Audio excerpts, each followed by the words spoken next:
আসসালামু আলাইকুম। আমি মোহাম্মদ শফিকুল আজম। আপনাদেরকে স্বাগত জানাচ্ছি একটা নতুন ভিডিওতে।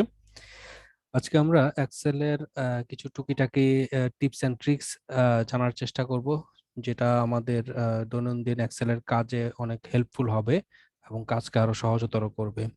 তো চলুন শুরু করা যাক। প্রথমে আমি আপনাদেরকে যে জিনিসটা দেখাতে চাচ্ছি সেটা হচ্ছে, ধরেন আপনি একটা এক্সেল ফাইল কাজ করছেন। এখন সেখানে সিরিয়াল নাম্বার দেওয়ার প্রয়োজন পড়লো। তো সিরিয়াল নাম্বার সাধারণত আমরা কিভাবে দিই?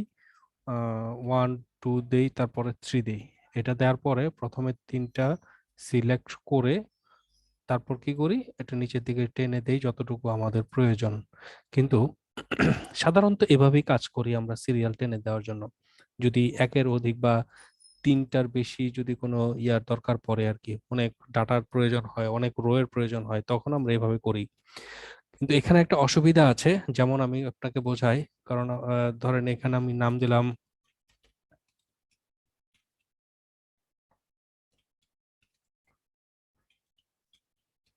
এরকম নাম আমি দিয়ে দিলাম সাপোজ, প্রত্যেকটার মধ্যেই বসিয়ে দিলাম।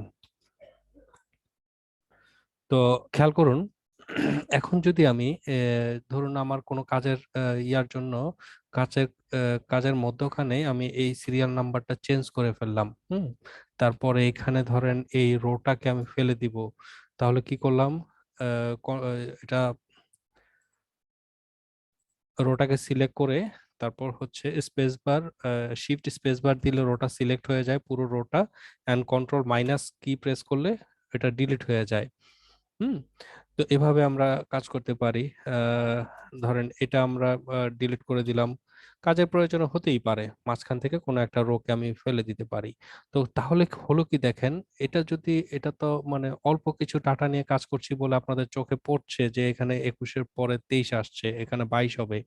তো এটা করতে গেলে ধরেন অনেক ডাটা নিয়ে কাজ করছেন, তখন কিন্তু এটা একটা ঝামেলার সৃষ্টি হয়ে যাবে। ঠিক আছে? তো আমার যেটা সাজেশন থাকবে, আপনারা যখন সিরিয়াল নাম্বারটা দিবেন তখন এখানে 1 2 3 এভাবে না দিয়ে আপনারা চেষ্টা করবেন, যদি আমি আগের অবস্থায় চলে যাই। হুম, আচ্ছা, আচ্ছা, এই মাত্র যেটা করলাম সেটাও একটা টিপস এন্ড ট্রিক্স এর মধ্যেই পড়লো, যে আমরা কন্ট্রোল জেড দিলে আগের অবস্থায় চলে আসে। কিন্তু আমরা যদি বেশি আগের অবস্থায় চলে যাই, যেমন এখানে আমি অনেকগুলো ফিল করেছিলাম নাম, এটা তো এখন কন্ট্রোল জেড দেওয়ার কারণে ও পিছন দিকে চলে গিয়েছে। এটা যদি আবার ব্যাক নিয়ে আসতে চাই তাহলে কন্ট্রোল ওয়াই প্রেস করলে সেটা আবার রিডু হতে থাকবে। এটা আমি রিডুর কাজ করলাম। আচ্ছা, কন্ট্রোল জেড মানে হচ্ছে আনডু, কন্ট্রোল ওয়াই মানে হচ্ছে রিডু। তো এটাও জেনে ফেললাম আমরা একটা কাজ শেখার জন্য। আচ্ছা, এখন আসি আমি যেটাতে পয়েন্টে ছিলাম, আমি যে টপিকসে ছিলাম। এখন আমি সিরিয়ালটা কিভাবে করতে পারি মোর এফিশিয়েন্টলি, সেটা হচ্ছে যে আমরা এখানে হাতে লিখবো না, আমরা এখানে ফর্মুলা ইউজ করব। ইকুয়ালস টু দিব, প্রথম যে সিরিয়াল নাম্বার থাকবে সেটার সাথে 1 প্লাস করে দেব। জাস্ট এইটুকু কাজ, আর কিচ্ছু না। খেয়াল করুন, এরপরে এখানে ধরে ডাবল ক্লিক করলে আপনার যত ফাইল, যত ডাটা আছে, রো আছে, সবগুলোর মধ্যে এই ফর্মুলাটা ইউটিলাইজ হয়ে যাবে। এখন ধরুন আপনার সেই এডিটের প্রয়োজন পড়লো, ফর এক্সাম্পল আপনি এই 7টা ডিলিট করে দিলেন। তারপর ধরুন আপনি এখানে এই রোটা সিলেক্ট করে ফেলেই দিলেন। হ্যাঁ, তারপর ধরুন এই রোটা আপনি ফেলেই দিলেন। তাতে হলো কি, তাতে কিন্তু আপনার চোখের সামনেই ধরা পড়লো যে এখানে একটা গ্যাপ আছে বা এখানে একটা চেঞ্জেস আছে, এখানে আপনাকে ঠিক করতে হবে। ফর এক্সাম্পল, আপনি এখন 6-এর পরে কি হবে, 7 হবে, অথচ এখানে ব্ল্যাঙ্ক হয়ে আছে। তো এখানে এনে যদি আপনি কিবোর্ড থেকে কন্ট্রোল ডি প্রেস করেন, তাহলে কিন্তু অটোমেটিক্যালি সিরিয়ালটা সে মেনটেন করে নিবে তার মতো করে, তখন আপনাকে আর আলাদা করে কোনো কিছু চিন্তা করতে হবে না। একইভাবে ধরেন এখানে 13-র পরে রেফ আছে, মানে কি এর পরের ফর্মুলাটা আপনি ফেলে দিয়েছেন বা ডিলিট করে দিয়েছেন, যার কারণে সে ফর্মুলাটা পায়নি। হ্যাঁ, তো এই জন্য এখানে এরর দিচ্ছে। তো এখন আপনার এখানে একইভাবে কন্ট্রোল ডি প্রেস করলে সেই অপশনটুকু অটোমেটিক্যালি ফিল হয়ে যাবে। সেম একইভাবে এখানেও যদি কন্ট্রোল ডি প্রেস করেন তাহলে অটোমেটিক্যালি সিরিয়ালটা সে মেনটেন করে নেবে। তো আমার মনে হয় এই জিনিসটা খুবই সহজে আপনারা করতে পারেন, এতে করে কাজের সুবিধাই হবে অসুবিধার চেয়ে। তো এটা ছিল আমার প্রথম বক্তব্য।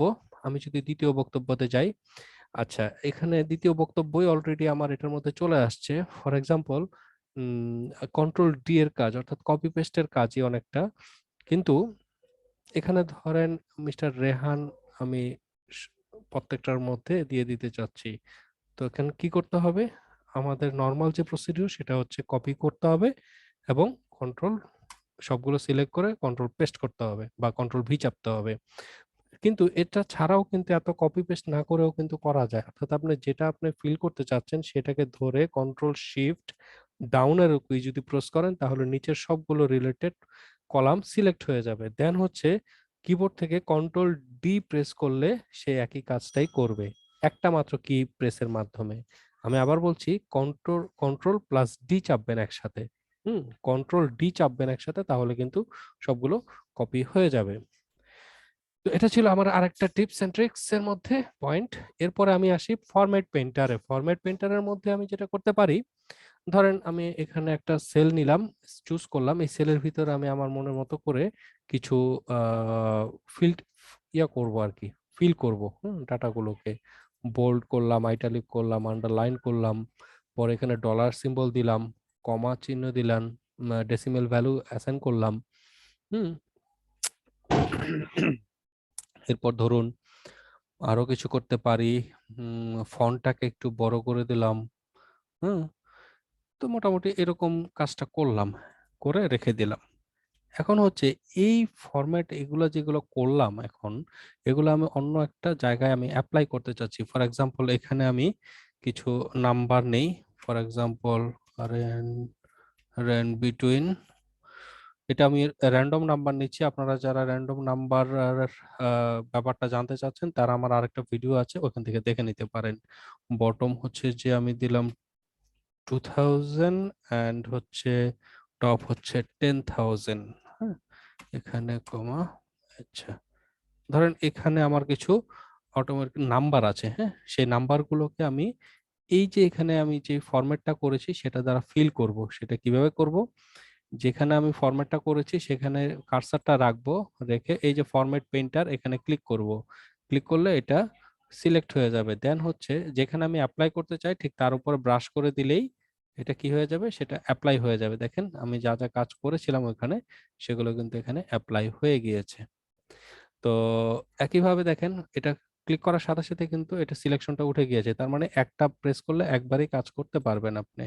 দেখেন যতবার ক্লিক করছেন ততবার কিন্তু এটা প্রেস হচ্ছে, অ্যাপ্লাই হচ্ছে এবং এটা ডিসিলেক্ট হয়ে যাচ্ছে।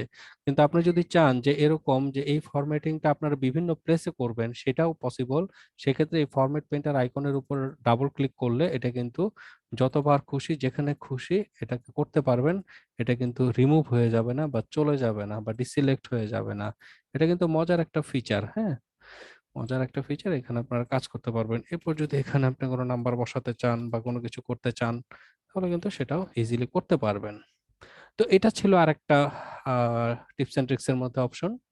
এবার আমি চলে যাব আমাদের কাজের ক্ষেত্রে অনেক সময় ধরেন দরকার পড়ে কি ডেসিমেলের অ্যারিথমেটিক যেই ইউনিট গুলো থাকে, অ্যারিথমেটিক যেই সিম্বল গুলো থাকে, প্লাস মাইনাস, হ্যাঁ, তারপরে মাল্টিপ্লিকেশন এবং ডিভিশন বা ডিভাইড, এই সিম্বল গুলোকে অনেক সময় হয় কি প্লাস মাইনাস তো ঠিক আছে, প্রবলেম হয়ে যায় মাল্টিপ্লিকেশন এবং ডিভিশন এই ক্ষেত্রে আর কি। এগুলোর সিম্বলটা কম্পিউটারের ভাষায় স্টারিক্স অ্যান্ড হচ্ছে যে স্ল্যাশ দ্বারা বোঝানো হয়। কিন্তু অনেক সময় আমরা যেহেতু বাংলাদেশে বাস করি, আমাদের অনেক সময় আসলে মাল্টিপ্লিকেশন এবং ডিভিশন যেই সিম্বলটা আছে ওগুলোকে একদম বাংলা অঙ্কের ভাষাতেই বোঝাতে হয়। তো সেগুলো আমরা কিভাবে ম্যানেজ করতে পারি?